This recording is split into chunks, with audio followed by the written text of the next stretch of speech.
বাবা, আমি তোকে বলেছিলাম না বৌমা কোনো ন্যাংরা ট্যাংরা না, তোর সঙ্গে শুধু মিথ্যে অভিনয় করতেছে। দেখছিস বাবা কিভাবে দাঁড়িয়ে পড়লো। হ্যাঁ বাবা, তুমি তো ঠিকই বলেছো। আমার বউ তার মানে এতদিন আমার সাথে মিথ্যা নাটক করে গেছে। তুমি চিন্তা করবে না বাবা, আজকে বাসায় আসো, তারপরে ওর সাথে আমি বোঝাপড়া দেখতেছি। হ্যাঁ বাবা, যা দেখছিস দেখছিস, তুই তাড়াতাড়ি করে বাসায় চলে আয়। বলছিলাম কি, আপনি একটু বাইরে যান। আপনি এখানে দাঁড়িয়ে থেকে কি করবেন? আমি একটু ওনাকে চেক আপ করি। না না, মানে আমি একটু ওর সাথে কথা বলবো। আপনি কি কথা বলবেন? আপনি এখানে দাঁড়িয়ে থেকে কি বলেন না? হ্যাঁ বাবা, তুমি এক কাজ করো, তুমি এখানে দাঁড়িয়ে থেকে কি করবে? তুমি বাইরে যাও, উনি ওনার কাজটা করুক, যাও।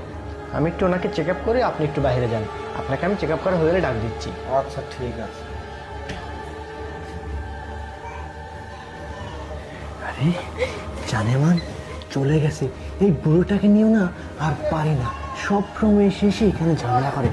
এক কাজ করতে হবে, এই বুড়োটাকে ফাঁকা ইঞ্জেকশন, বুঝতে পারছো, ওর শরীরে রক্তের মধ্যে ফাঁকা ইঞ্জেকশন পুশ করে হাওয়া ঢুকিয়ে দিলে নিঃশ্বাস বন্ধ হয়ে ও অটোমেটিকলি হার্ট অ্যাটাকে মারা যাবে, আর কিচ্ছু হবে না।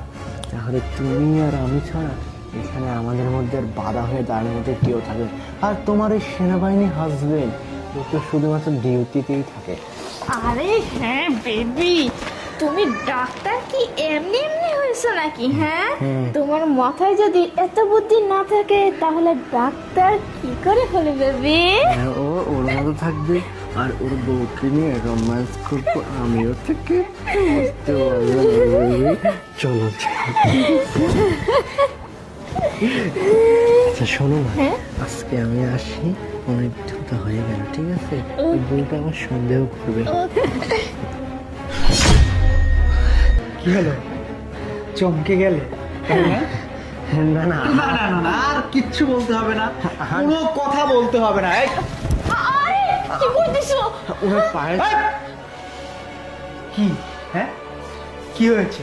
না না, আরে আরে কি করতেছো? আরে কি করতেছো তুমি? পায়ে তো সমস্যাই বলে অসুস্থ। হ্যাঁ, ডক্টর চিকিৎসা দিচ্ছে, তাহলে তুই হাঁটতেছিস কি করে? মানে চিকিৎসা। তুই ডক্টরের সাথে বেডরুমে রোমান্স করতেছিস, নিজের চোখে দেখলাম। আবার কি করতেছো, তাই না? না না, আরে তোমার এটা বাবা, বাবা দেখেছিস, এই ছেলেটাই অনেক আগে থেকে এই ডাক্তারের পোশাক পরে ওর পিছে লেগেছে।